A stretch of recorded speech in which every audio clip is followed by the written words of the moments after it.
much of a buzz did Tony Stewart create by running that top alcohol dragster? He did such a good job his first time out, didn't he? Well, I think you should tell me, Scott. What do you think? Because this is a perfect example.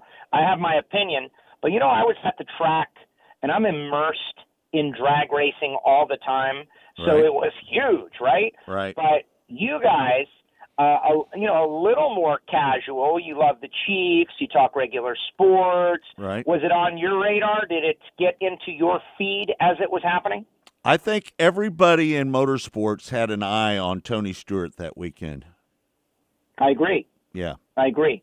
And there was a lot of debate going on about what's good for the sport and how good can he do before it's bad for the sport. Does that make sense? Yeah. Like if Tony Stewart in his first race in top alcohol dragster, a very challenging and difficult category. For those that don't know, there's the Camping World Series, and then right below there's the Lucas Oil and top alcohol dragster and funny cars. They are very quick. They are very fast. They are challenging to drive. And the people who are doing it, while they're not considered professionals, they do everything just like the professionals. They spend a ton of money on professionals. For Tony to just go in and whip everybody's butt in the first race, I don't know what kind of a message that sends, right? But instead, he goes out there and he wins some very close races by doing a great job. And the car he was driving is a championship caliber car that was involved in championship battles at the time. And so I think we learned a little bit about Tony Stewart's, renowned adaptability. And he took drag racing and is taking drag racing very, very serious. He has fallen in love with it. He went out there, he got through some very tough racers, and he went to the final round. And the funny story is, he goes up against another young racer, a 20-year-old girl, and wins, Maddie Payne. And she said flat out, she goes, she had been fighting for her own first win as well. She's like, I was very happy to run him because I knew there would be no attention paid to me and I could do my own thing. And that's exactly what she did. She went out there. They both had good reaction times. They both made good runs, and she won it by 0.02 of a second at Crazy. 280 miles an hour. And so in a conversation I had with Tony after the race, he was celebrating with Dickie Venables and Matt Hagan in the winner's circle. And, it's all smiles, like, hey, great job. And he goes, do you know how many inches there are in a quarter mile? And I said, honestly, I never really thought about it. And he goes, I do, and I lost by one of them.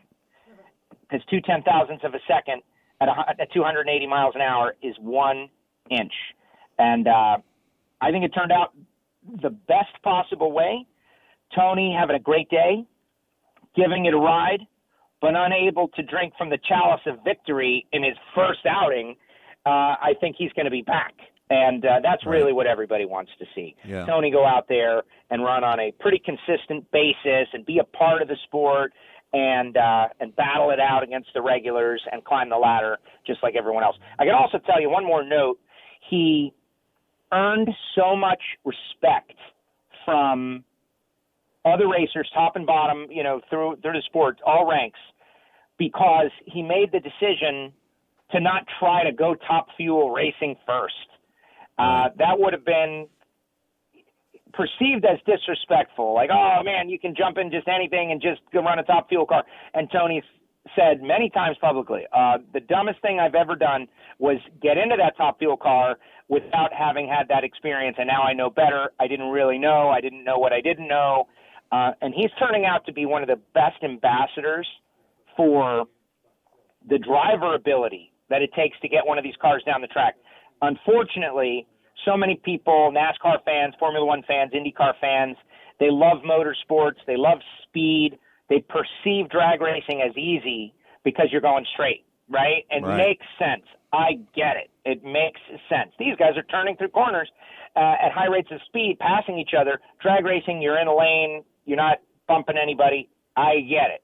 but it's also one of those things where you spend a little time learning about what it takes to be successful, and it's very, very hard. And now Tony Stewart is going through that process. He loves it. He appreciates it. He's telling his story. He's feeling the pain of a 10,000th of a second loss. All of those things are really good for drag racing and people who want to come out and experience the sport firsthand.